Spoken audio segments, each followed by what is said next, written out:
What do you do when the family you've tried so hard to fit into turns their back on you, leaving you with nothing but betrayal and heartbreak? The words my mother-in-law spoke echoed in my mind, leaving me in stunned silence.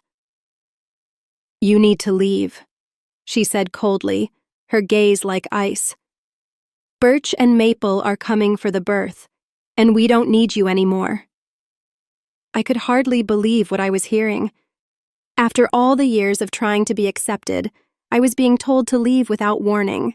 The shock of it all left me speechless, my heart breaking as I realized that I was no longer part of the family. Everything I'd worked for, every sacrifice, seemed meaningless now. I stood there frozen, in disbelief at what my mother-in-law had just said. "Since Birch and Maple are returning for a hometown childbirth, please vacate," she stated, her voice as cold as ever. "Her eldest son and his wife are due in 3 days." "Me? Leave?" I asked, still processing what I was hearing. I felt confused, shocked, and above all, hurt. "Yes," she replied, her gaze icy. "We don't need another mother figure anymore. You've been redundant for a while now. Birch and his family will be living here, so make sure you're gone by tomorrow." My heart sank. Never had I imagined this day would come, the day they would tell me to leave. Since marrying Oak, I had always known that I wasn't fully accepted into the family, but I had never expected them to be so direct in their rejection. "You barren failure," my mother-in-law snapped. "You were allowed to experience raising a child. Be grateful. We owe you nothing anymore. It seems like Oak is tired of you too." I struggled to swallow. "What's Oak to?" I began, my voice trembling. But the words caught in my throat. It was clear now. This wasn't just about me. This was a plot between my mother-in-law and Birch. If it wasn't, then why would my husband stay silent? If this was their decision, then it seemed foolish to continue pretending everything was normal. Perhaps it was time to walk away from it all. But what about the house? What would happen to it now that they had made their choice? It was no longer my concern. Let them face the consequences of their actions. I, Willow Thompson, am 45 years old. I had been living with my husband and mother-in-law in a popular area close to the station, a location with excellent access to the city center. When we were house hunting, Oak, who had recently been promoted to a managerial position, insisted on finding a spacious apartment. The rent was high, but the space, the rooms, it all seemed worth it. My husband, Oak, was 8 years older than me and a divorcee. We met through a mutual friend, and I was comforted by his warm, caring nature traits that only seemed to deepen with age. After dating for 2 years, we decided to marry. Even after I disclosed that I couldn't have children due to a past illness, Oak's affection never wavered. Likewise, I didn't let his past, the fact that he had a son, Birch, from his previous marriage, deter me. "I'm truly sorry to ask you, someone who has never been married, to live with my parents and son," Oak had said to me when we first discussed our future. "I won't make you suffer. I'll ensure you're happy." To make sure I felt comfortable, Oak suggested we move into a spacious apartment so I could have my own room. "Birch, turning 10 this year, won't need much care with my mom around," he said. "You don't have to push yourself." After Oak's divorce, his parents helped with childcare, but a few years later, when Oak's father passed away, his mother became Birch's primary caretaker. From the moment I met Birch, he barely made eye contact with me. I thought it might be a sign of shyness, or that he was approaching a difficult age. I didn't worry. As long as they accepted me as a member of the household, I was content. My mother-in-law had always been quiet and refined. When I visited to formally introduce myself after our engagement, she treated me with kindness and politeness, making me think we would get along fine living together. But now, everything had changed. The reality of their rejection hit me all at once. "I'll continue to prepare the meals as I have been. Oak comes home late, so it's okay if we eat at different times, right, Willow? I'll leave the cleaning and laundry to you, all right? Let's work well together." After getting married, I switched from a full-time employee at the pharmacy to a part-timer due to the division of household chores. I started work a bit later in the morning, so I wouldn't get home until nearly 8 p.m. Dinner was always ready when I arrived, making me feel good about living together. My mother-in-law and Birch usually had dinner before I got home, so I was always eating alone. Even after getting married, I sometimes felt a sense of, is this it? But I came to accept that this was our family style. From the beginning, my mother-in-law never really liked me and didn't consider me part of the family at all. Birch, the school's activity day is before summer, right? When is it? We're all going to see you sometime. After getting married, I tried to break the ice with Birch, who still hadn't warmed up to me. No, I mean, as Birch faltered, my mother-in-law interjected, "We'll go there, just Oak and me, Willow. You don't need to worry about it." I misunderstood her words, thinking she was just being considerate. "I can get the day off work. Let's all go together." "You don't need that. You're Oak's wife, and Birch's family has always been just Oak and me." I was quite shocked. When I brought it up with my husband at night, he said, "Mom's been clinging to Birch. She probably thinks you're trying to take him away. I'll talk to her eventually." I began to join as a mother at the activity day, but Birch and I rarely spend any time together outside of school events. Sometimes I could tell Birch wanted to say something, but my mother-in-law always cut in between us. I later found out that she had been bad-mouthing me to Birch. Willow said she could be happy with Oak if Birch weren't around. "She's a terrible person. Dad must be deceived by her too." If a boy in his formative years hears such things, it wouldn't be strange for him to distrust me. It was a sickening story, but at that time, I hadn't imagined that my mother-in-law could do such a thing.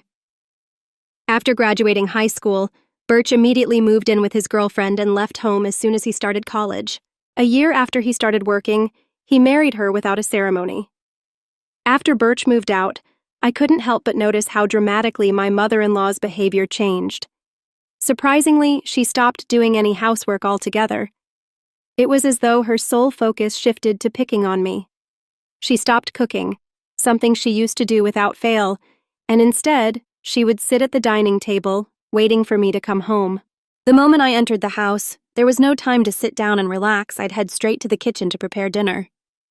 "You're really inefficient. At this rate, it'll take you all night," she remarked as I struggled with the cooking. I wasn't particularly skilled in the kitchen, having relied on her for meal preparations for so long. Every time I tried, she would taste my food and immediately complain, "This tastes awful." "I'm sorry. I'm trying my best," I would say, feeling a wave of frustration. "You're astonishingly tone-deaf when it comes to flavors, Willow. It's a good thing Birch never had to eat this. How terrible," she would say, the sarcasm laced in her words. If she was so displeased, I thought, why not make it herself? But it seemed her purpose was less about the meal and more about criticizing me. It didn't stop there. She began nitpicking things I never had to handle before, like cleaning and laundry. "Why are there so many wrinkles on the laundry? You have to vacuum every nook and cranny. You really can't do anything right? Didn't your family teach you anything?" She sighed, as if I was the cause of her problems. Hearing her insult me, especially about my family, made my blood boil. I clenched my fists in frustration, but I tried to hold it all in. "I don't know how you won over Oak, but I can't see much charm in you as a woman," she'd add. And then, always finishing with the same line, "If you hadn't come, Birch would have never left." I started to realize that there was something deeper going on with her, perhaps the hole left by Birch moving out. Maybe it was what they called empty nest syndrome. I convinced myself that if taking out her frustration on me made her feel better, I could endure it. But everything changed after one particular event. The event that shifted everything was Birch's announcement that his wife, Maple, was pregnant. My mother-in-law's excitement was overwhelming, something I had never seen before. "It's Birch's baby! It's going to be adorable! Yeah, he'll be my first grandchild," she beamed. Watching them both rejoice, I shared in their happiness. But my mother-in-law's excitement was beyond anything I had ever imagined. It seemed even more intense because Birch had asked her, "Grandma, can Maple have the baby at your place? Maple's family lives an hour away, and since they have no one else here, they've turned to us for help with the preparations." Of course, My mother-in-law could never say no to Birch. Once the news sank in, her joy skyrocketed, and the phone calls from Birch started to become frequent. The next day, she dove into preparations with zeal, cleaning out Birch's room, preparing bedding, and even making a list of baby items. It was as if she had caught some kind of grandchild fever. Naturally, I found myself swept up in the madness too. When I came home from work one evening, she had already started organizing everything. "Willow, I vacuumed Birch's room, so now you need to wipe the floors, clean the windows, and please wax them too. This weekend, we're going to the department store to look at baby cribs," she said, her tone filled with the kind of command I had come to dread. It felt as though I had been replaced in every way, first by Birch, then by Maple, and now by this impending new arrival. But this time, I wasn't just a passive participant. I could feel my patience wearing thin, but I chose to continue doing what I had to do, quietly keeping my thoughts to myself, trying to find a way through the chaos. Cleaning and waxing at night was tough, especially after a long day at work. If I even thought about cutting corners, I'd be told to do it over again. Moreover, my mother-in-law started asking for money, and before I knew it, the house was overflowing with baby stuff. "Willow, I need you to withdraw some money tomorrow. There are things I want to get ready for the baby." "Again? Isn't it wasteful to prepare so much when Maple and Birch haven't even arrived? Shouldn't we wait and choose together with them?" I had wanted to meet my mother-in-law's requests, but I was troubled by the relentless spending. "How can you be so cold? It's Oak's grandchild." "Oh, that's right. You're not related to Birch by blood. You don't care, do you?" "That's not true. Please don't say that. I just thought Maple might want to pick things out herself." "When do you want to choose things for your own child?" Perhaps because I was making a valid point, my mother-in-law glared at me sharply. I immediately thought I had gone too far, but it was too late. Without a word, my mother-in-law went back to her room looking upset. I did reflect on it, but I was also shocked to be spoken about in such a way regarding my infertility. The next morning, my mother-in-law didn't come out of her room, perhaps still angry. Oak had a 3-day business trip starting that day, so he just called out, "I'm leaving," through her door. "Please don't throw cold water on Mom's great-grandchild fever. She hasn't been the same since Birch left. You were worried too, right?" "I was, but if we spend all our money like this, we'll have nothing left when Birch and Maple arrive, right?" Oak's face immediately turned sour. "Are you saying my earnings are too low?" "That's not what I'm saying at all." Oak just said, "Fine," and left with a look of dissatisfaction. Discussions about money always end up like this. Since I'm the one managing our finances, I can't help but think ahead. Of course, there's a reason for that. We've been married for 13 years. Oak has provided me with a very comfortable life. "Your part-time income is for you to enjoy," Oak had always told me. So, I saved everything beyond what I needed for myself. Even though it's in my name, I consider it our shared property. But then, Oak's company's performance declined, and over the last 5 years, his salary has dropped to 2/3 of what it was when we first got married. While there's uncertainty whether his company will last until his retirement, he doesn't seem to consider changing jobs. For appearances in front of my mother-in-law, my husband couldn't give up his title as a department head. Now I'm the one paying the rent, and he covers the living expenses. We've kept this from my mother-in-law to save my husband's face. That day I left work a bit early to apologize to my mother-in-law. When I got home, she was already sitting at the dining table waiting for me. "I'm sorry about yesterday. I may have gone too far," I admitted. But my mother-in-law remained silent. Instead, she blindsided me with unexpected news. "Birch and Maple are returning for a hometown childbirth. Please vacate," my mother-in-law declared in a chilly tone. The eldest son and his wife were set to arrive in 3 days. Perplexed and stunned, I asked, "I have to leave?" She affirmed, "Yes, we don't need another mother figure anymore. You've been redundant for a while. Birch and his family will be living here. Make sure you're out by tomorrow."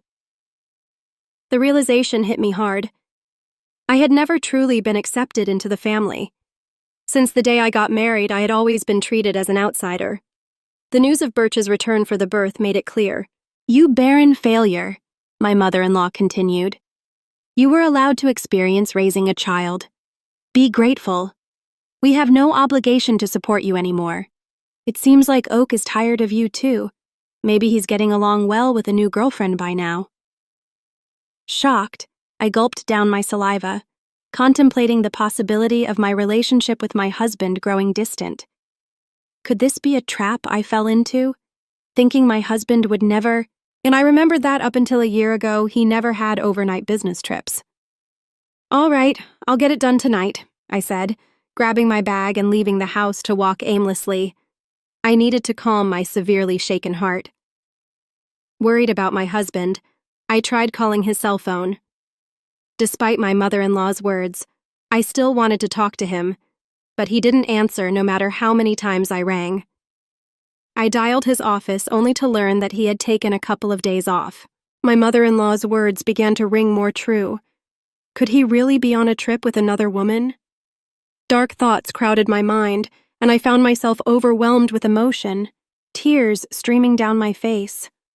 Staggering along, I noticed the tavern behind the station, a place we used to frequent when we first moved here. "It's still here," I thought as I entered. "Welcome." The tavern owner's expression clouded briefly upon seeing me, then he nodded in recognition. "Hey, long time no see." "It's been about 8 years. I used to come here a lot with my husband," I said. "Yes, it's been a while. I remember you," he replied. I couldn't help but smile, feeling a sense of relief. "Can I get a beer and a mixed plate of grilled chicken, please?" I asked the owner. He, as usual, was a man of few words, but nodded in response. I took a sip of the cold beer, letting its chill settle in, while savoring the grilled chicken in front of me. As I relaxed, I pulled out my phone, and the screensaver flashed a photo of Birch on his 18th birthday, looking sharp in the slim suit we'd picked out together. A pang of longing hit me as I wished we could have been closer as a family. The beer helped wash down the heaviness in my chest, taking the sting of the day's heartache with it. Could I really leave tomorrow? I thought to myself, my mind running through the next steps. I pulled up moving companies on my phone, booked one for the following day, and saved 2 junk buyers for later. Changing the screensaver felt like a cleansing act, the image on my phone no longer tainting my thoughts. The food and beer tasted incredible, but the weight of everything was still there. I decided I'd sort things out when I got home. As I was leaving the tavern, a voice called out to me from behind. A young waitress, breathless from running, caught up with me. "Excuse me, are you Mrs. Thompson?" she asked, confirming my identity when I glanced at her confused expression. She dropped the bombshell that shook me to my core. My husband was having an affair with one of their employees. We exchanged contact details, and she promised to keep me updated. Her words echoed my mother-in-law's earlier accusations. Instead of feeling devastated, a sharp and unrelenting anger rose within me. It was time to face this head-on. I didn't waste another second. I immediately booked the moving company for the following day and made up my mind to leave that day. Whether it was a conspiracy involving my mother-in-law and Birch, or my husband's betrayal was his own doing, I didn't owe him anything anymore. Back home, I began packing without hesitation, and by midnight, I had everything ready to go. The movers arrived exactly on time. I made my intentions clear. I was leaving for good. They took everything I had bought, erasing every trace of me from that house. My mother-in-law panicked, but I stood firm. "I'm taking everything I bought. You can start fresh tomorrow," I said, suppressing a laugh at the absurdity of it all. She complained loudly, but there was nothing she could do. All that was left behind were piles of baby gear and her old dresser pieces of her life that predated our marriage. "Well then, I bid you farewell. There should be no trace of me left. Enjoy your life with Oak, Birch, and his family," I declared before walking out, leaving her stunned behind me. I left the keys on the table as I exited the house. The movers took my things, and I stayed with a colleague for a while, feeling a strange sense of completion. That night, I slept soundly for the first time in a long while. A week passed before I heard from my husband. I couldn't help but wonder if he was scheming with that other woman. While he hesitated, I received a call from the young woman at the tavern. "I got a photo. I'll send it to you," she said. The photo showed my husband chatting up a much older woman at the tavern. Perhaps out of a sense of justice, the young woman must have followed them after they closed. Attached was another photo, this time of the two of them entering a hotel. I stared at the photos, feeling a cold emptiness wash over me. Even now, the cheating continues, I thought bitterly. Any last flicker of affection I had for my husband faded in an instant. I asked for the woman's name and had her address looked up. The next day, armed with all the evidence of the affair, my husband called. "Willow, where are you? Birch and his family are here too. Aren't you going to come home soon?" "No, I'm not coming back. Your mom told me to leave. I'm done here. Birch and his family are going to live with you now, right?" I knew it. Birch and his family were out of money and looking to crash at our place.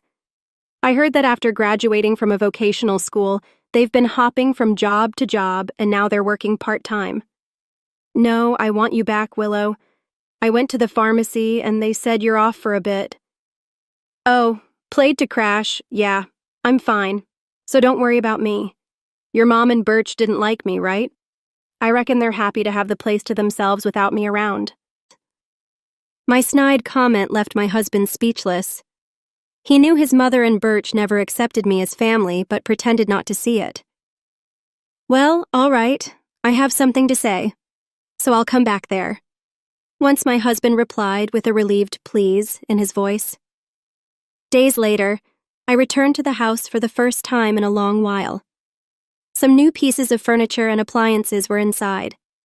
When Birch and Maple saw me, they just nodded from their seats on the sofa without getting up. As I took a seat, my mother-in-law glared at me with a scary look on her face. The atmosphere was tense, and just as I thought to get things done and leave quickly, Birch spoke up. "What are you doing here? You took everything from the house. What kind of monster does that? Dad's been supporting you and you've had it easy." I sighed. "I took everything because I paid for it. I wanted to remove all traces of me just as you wanted, right?" "That's crazy. There's no way you could afford all that just working part-time at the pharmacy." My husband said. When I glanced at him, he started talking as if he'd resigned himself. "We've been getting by on what Willow and I both make for a little while now. Then the stuff you took should be both yours instead of just yours." Instead of my speechless husband, I decided to speak up. Oak's company has been doing poorly, and his salary plummeted. That's why for the past 5 years I've been covering what's missing, but that wasn't enough, and now I'm the one paying our rent. My mother-in-law looked at my husband with surprise. "I'm not just a part-timer. I'm a part-time pharmacist, and the pay is quite good. I'm making more than Oak now." At my words, my husband awkwardly looked away. My mother-in-law's eyes were frantically shifting between my husband and me. "From now on, Birch, you'll be paying the rent. You're going to live here, right? After all the help your grandma was given, it's time for you to take care of her." Birch looked at me with a shocked expression when I dropped the news. Suddenly, he said, "Rent? How much is it?" "It's $5,600. Good luck. Since it seems my role as a mother is over, I don't have an obligation to take care of you anymore. Pull yourself together. You're going to be a father soon." Birch murmured with a shake of his head. "That's impossible." It was Maple who raised her voice upon hearing this. "Wait, weren't we supposed to live here for free, covering rent and living expenses?" I almost burst out laughing. "Don't worry, Maple. You can move to a cheaper place. Oak still makes a decent salary." Hearing this, Maple's face relaxed a bit. "Oh, since I'll be leaving, you Oak's life might still get tough with your mistress, huh?" At that, Maple finally broke down in tears. It was my husband who panicked. "What? What are you talking about?" Maple spoke up, her voice steady but laced with bitterness. "Oh, your mother told me about the new woman. I suppose it's time to end my role as a wife, too." My husband must have thought there was no proof. It hadn't even been 10 days since I left, yet here we were, already facing this. "Wouldn't that hurt Ivy if she heard you?" I added. my tone sharp. But Maple just waved it off. I'll get in touch about that later. When Ivy's name slipped out of my mouth, I saw Oak flinch. He realized I knew everything. His face flushed and he sank his head into his hands. "This is not the time to talk about divorce papers," he muttered, his voice barely audible. "Well then, I'll be leaving now. Please, speak to me through a lawyer." With that, I grabbed my bag, ready to walk away. Oak and Birch said nothing, both silent as I made my way toward the door. But then, my mother-in-law's voice rose. She stood up suddenly, slamming her hands on the table. "What the hell? It's all your fault. Our home is in shambles." Her words stung, and I couldn't help but feel my temper flare. "It was you who told me to leave. It was you who said Oak had another woman. You were the one who interfered with my relationship with Birch. All of this is on you." I could feel the heat of frustration rising in my chest. If only I had been more assertive with Birch, perhaps things would have been different. "Birch has nothing to do with this," she shot back. "It's time for you to step up, Oak. He's going through a hard time. You should support him as his wife. Take responsibility as a family member." Her words were like a slap in the face. If she hadn't pushed Birch back into the picture, if she hadn't hinted at Oak's affair, I would still be here, supporting Oak, believing in our family. I turned to Oak, the man who had once been my world. "Where are you, Birch? Why are you still here? It's all your mother's fault." My mother-in-law's lips tightened, her body trembling with frustration.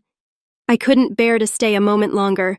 I slipped past her, leaving the room without another word. Oak agreed to the divorce more quickly than I expected. It seemed my determination had worn him down, and he couldn't argue with the overwhelming evidence of his affair. Shortly after, Birch and Maple moved back to their own apartment, leaving my mother-in-law behind. Oak seemed to be considering remarriage, but Ivy was furious over the alimony and his request that she live with his mother. From what I heard, they were even discussing putting my mother-in-law in a care facility. It was a bitter pill to swallow, but in a way, it made sense. After all the love she'd poured into her son and grandson, it felt sad to think they were ready to abandon her now. Perhaps she had outlived her purpose in their eyes. If my mother-in-law had kept quiet back then and allowed things to unfold naturally, maybe I would still be living in that house, even after the divorce. Birch sent me an apology letter. He wrote about how, as a child, he had longed to be spoiled more, how he couldn't talk to me because of his grandmother's dislike for me, and how happy he was when I attended his school events. It made me think. Maybe I should have reached out to him more. Maybe our relationship could have been different. Despite everything, I silently wished for Birch to find happiness in his life. I've returned to my work as a pharmacist and found an apartment close to my job. I couldn't bear to keep the furniture and appliances I had taken with me, so I had them picked up and disposed of by a junk removal service. Now, without my mother-in-law's constant interference, I feel a sense of peace. For the first time in a long while, I'm living for myself. I want to be happy, not for anyone else, but for me. Is family really worth all the pain? Can loyalty ever outweigh the personal cost? In this story, Willow is confronted by her mother-in-law's harsh rejection, leading her to make the difficult decision to leave her home and start over. The reality is harsh. Willow has always been an outsider in her own marriage, constantly undermined by her mother-in-law, who manipulates situations to keep control. After years of enduring this emotional abuse, she finally realizes that her peace and happiness are more important than staying in a toxic situation. From a psychological perspective, Willow's actions are understandable. She spent years trying to fit in, only to find that no matter how hard she worked, she was never truly accepted by her husband's family. When faced with betrayal both from her mother-in-law and possibly from Oak, Willow chooses herself. It's a hard decision, but one that could be considered an act of self-preservation. Should she have fought harder for her marriage, even after the emotional manipulation from her mother-in-law? Could she have found a way to repair the relationship with Oak, or was leaving the only viable choice? On the other hand, was it the right thing for Willow to take everything she had paid for, even if it seemed justified in her mind? Or did it cross a moral line? What do you think, everyone? Was Willow right to leave everything behind? Or should she have tried to rebuild the relationship with Oak and his family? Do you believe some relationships are simply beyond repair? If you enjoyed this story, don't forget to like, subscribe, and share your thoughts in the comments. Let's keep the conversation going, and stay tuned for more stories like this.